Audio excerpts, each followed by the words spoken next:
I'm gonna fix Monster Hunter Rise Endgame with a box, a pigeon, and a dog. Alright hunters, I think it's about time we take a look at the Gammoth in the room and discuss about the endgame of Monster Hunter Rise.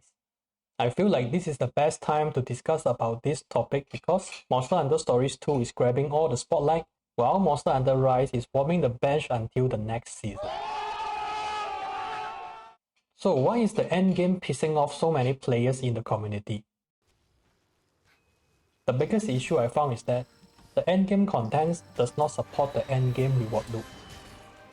The endgame reward loop basically look like this. We just hunt any monster, throw all the parts into the melting pot, and hope that we get a good talisman. But why is this even a problem in the first place?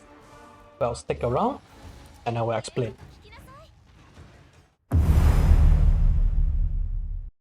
It all have to do with something called the Skinner box, and more specifically, the compulsion loop, which looks something like this. We desire the best possible build. We hunt the monster for materials and pray to Iron Jesus for godlike talisman. We create the perfect build with the talisman. But our actions basically have no direct effects on the loop since we can do any quest we like and throw anything we don't need into the melting pot. It is no different from selling unwanted items in the inventory, but with extra steps. Also, there is no action needs to do the Rampage Quest. Furthermore, Apex monsters, which are supposed to be the biggest selling points, become more like an exhibition, where you go in and have some fun and totally forget about it. To add insult to injury, the main usage for Defender tickets and Apex monsters materials are mainly for Rampage weapons, which is borderline useless. Damn, Gunlance main and Bowman's gonna hate me from now on. This is what I meant by the endgame contents doesn't really support the reward loop. For more information about the Skinner box experiment, please refer to the link down in the description box below to learn about operant conditioning used in modern game design. Also, do remember to smash the like button so my actions can be rewarded too. See what I did there?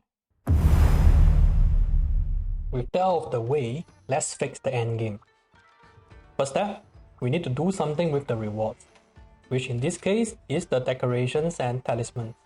We can make a minor change to the melding system, where the talisman can only be melded by using materials from Rampage Quest and Apex monsters, while decoration require more tickets and Apex materials to craft. Pretend Rajang spammers.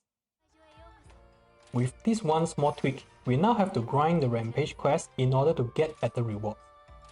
But hell no, this is way less entertaining than grinding land. No player will like this. We need something to spice things up a bit. This is where we introduce the dog into the equation. The Pavlov's dog. Long story short, Pavlov rings a bell every time he fed his dog. After a while, whenever he rang the bell, the dog will start drooling even without the presence of food. Using the same method, we can use an external stimuli to trigger a response on the player to play the game. Which brings us to step 2.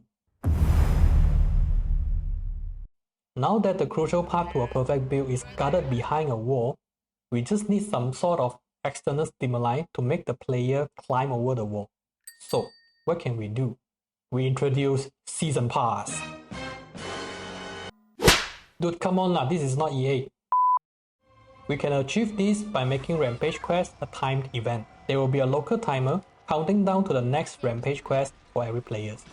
This timer will be the external stimuli. Even if you don't have the plan to go for a Rampage Quest, it will still trigger an urge to do the quest because there's a reward at the end of the line.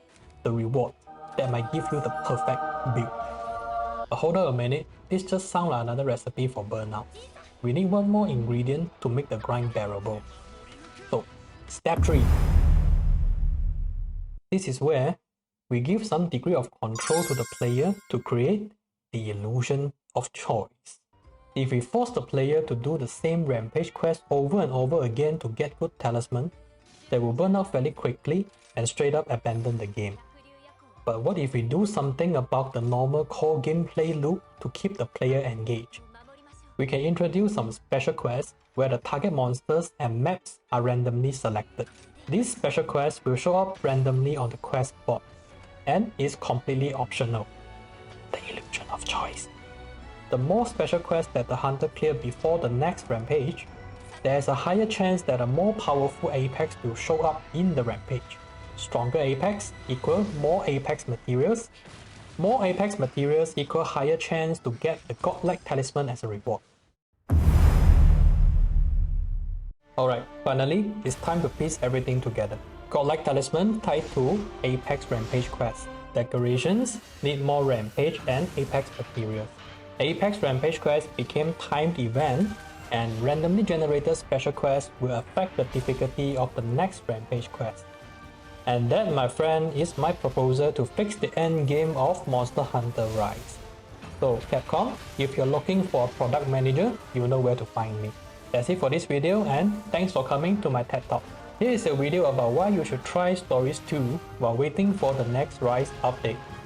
Goodbye and happy hunting.